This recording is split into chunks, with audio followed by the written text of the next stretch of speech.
ask you as you listen to this to think about two ends of a spectrum. One where we have corporations with employees and we work smarter, we're better leaders, we know more about the innovation process and we're able to get better results out of those organizations. I don't think you could have had two more experienced people share some great ideas about what that might look like. I'm going to jump to the other end of the spectrum and say just a few words pretty quickly about that world maybe you don't even want to think about. One where all of us are entrepreneurs. I think Peter Drucker's prediction of 20 years ago that we would one day become a society of entrepreneurs will come true. It may not come true for another 20 years or maybe even longer after that. But as Peter said, the trends that are moving us in that direction are inexorable. There's no question in my mind that that's the direction we're moving. We see it in the technology. Last year, I talked with you about how artificial intelligence would take over many of our jobs, much of the content of work that you and I do. It will see it in the cost of transaction and communication.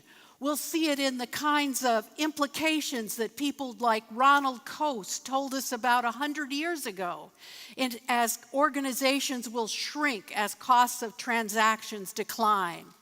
And what that means is we won't need big formal organizations. We'll have individuals. We'll have individuals that we'll be able to bring together through technology when we need it.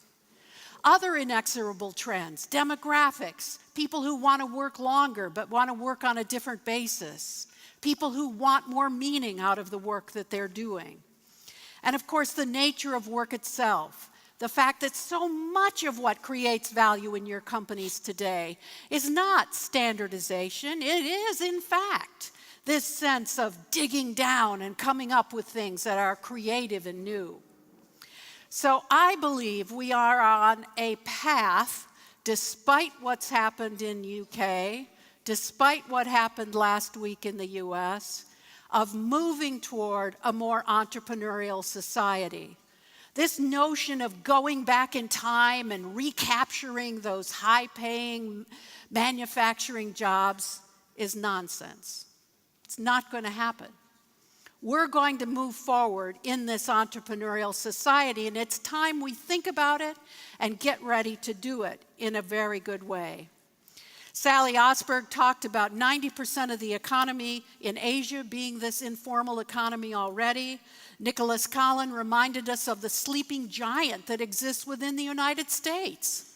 It's there now. We have big portions that are already this society. Second point I want to make is you need to get ready for that now.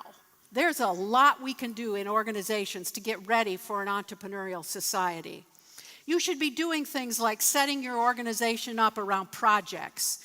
You should find ways to allocate those projects flexibly. Let people have some voice in choosing or bidding how many and what type they want to do.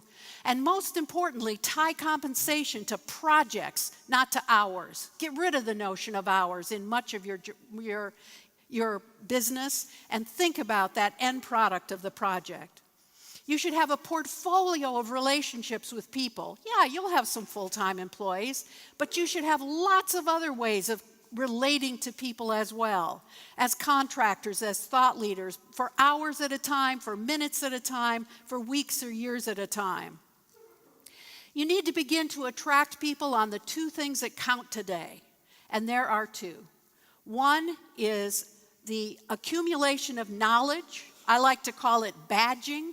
In other words, getting some certificate I can put on my resume that says I've worked with you and I've learned something new. And the other is networks. Those are the two leverage points that you have in your company to attract me. You can teach me something. You can introduce me to a new network. You need to begin to leverage those in attracting the people you need. And you need to understand all of the things about discretionary effort that my great colleagues here have talked about. To me, discretionary effort is the heart of entrepreneurial energy, and frankly, there's not one thing you can do to make me do it. I have to want to do it. Every one of us has to want to do it. Now, what you can do is create a context. I use exactly the same word that Rajiv used. Create a context in which people will want to do it. And that comes from a great purpose that implies a promise that you, in fact, deliver on. Promises made, promises delivered will help me invest my discretionary energy with you. And the third point I want to make is that our societies must begin right now to debate the real question that's going to present us in an entrepreneurial society. And that's the amount of risk we want to bear and where we want to share it. That's the question. Entrepreneurship is about risk. And I don't think any of us here today want the individual to bear 100% of that risk. So how are we going to share it? What part will government play? What part will larger organizations play? What part will the kinds of organizations Sally described to us play? I think there's a role there.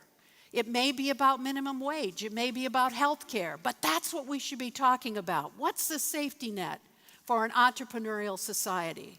Because in my mind, we're going to have one. And there are going to be fantastic opportunities for all of us to participate, for all of us to create value with it, but it requires a completely new way of thinking about it and a completely different perspective on the society that we engage in. Let's talk.